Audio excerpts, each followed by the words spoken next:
Tiap hari, hidup para ibu bergerak cepat. Banyak peran, banyak urusan, dan semuanya berjalan hampir tanpa jeda. Tapi, di tengah ritme yang padat, mereka akhirnya menemukan ruang kecil untuk diri sendiri. Dan ruang itu ternyata sesederhana ini. Sebuah lapangan, sebuah raket, padel.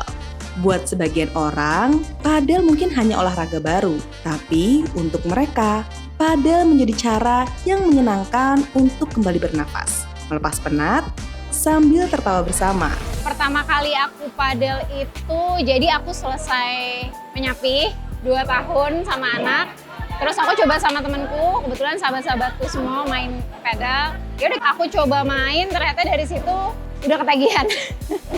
Mungkin dari setelah aku selesai menyapi itu 2 tahun benar-benar nempel terus sama anak, terus aku ketemu olahraga yang ternyata benar-benar bikin bikin ketagihan itu yang bikin aku punya waktu untuk diriku sendiri sih. Di situ aku bisa ketemu teman-teman lagi, aku bisa mulai kembali menemukan diriku lagi gitu.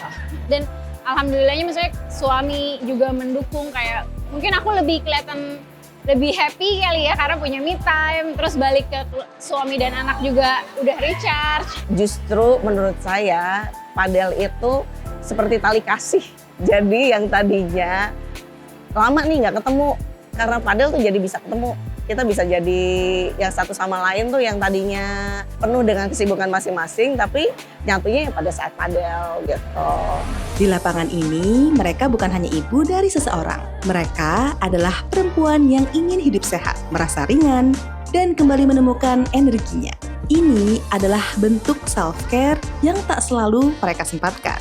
Dan akhirnya, mereka punya alasan untuk mengambil waktu. Padel itu salah satu cara ya untuk seorang ibu untuk rilis emosi kadang-kadang di rumah atau kepenatan, karena aku merasakan sekali ketika main padel itu kan rasanya seneng ya, maksudnya bisa ketemu teman-teman.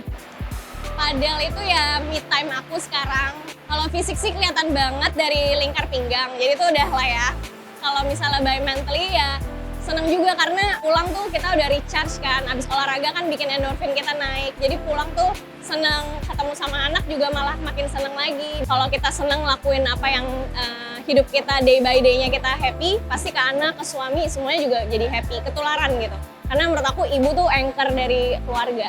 Menurut saya tuh jadinya saya malah jadi nggak gampang marah. Dengan adanya padel tuh kita jadi lebih rileks sih, lebih bisa ngobrol satu sama lainnya. Anak saya yang kecil, bungsu, yang biasanya juga lebih introvert tuh jadi lebih terbuka sih, lebih ngobrol karena ada padel. Jadi topiknya bisa seputar padel atau gimana sih tadi permainannya gitu. Jadi malah lebih quality time-nya dapet. Lebih dari sekedar gerak tubuh, padel menghadirkan sesuatu yang jarang mereka dapatkan. Teman yang mengerti, ruang yang aman, dan komunitas yang saling dukung. Mereka datang untuk olahraga, tapi bertahan karena kebersamaannya. Jadi aku bikin community padel ini, dari situ ya udah mulai ajak main. Dari situ kita kenalan, ternyata bonding. Jadi kayak gini deh, jadi kita udah punya rutinitas yang kayak oke, tiap hari ini kita main ya bareng-bareng. Ini dari banyak ibu-ibu yang anaknya ada 2, ada 3, aku baru 1 yang gitu-gitu. Jadi macem-macem banget sih. Misalnya anaknya baru masuk ke sekolah mana, kita tanya sekolah di mana. Kita jadi tahu bagus loh sekolah ini. Jadi banyak mendapatkan informasi-informasi dari kita main padel aja gitu. Self-care bukan berarti sendirian. Kadang self-care justru seseru ini. Berbagi tawa, berbagi tenaga, dan berbagi semangat. Ruang bahagia yang akhirnya mereka temukan. Recharge, Senang, Senang. energize.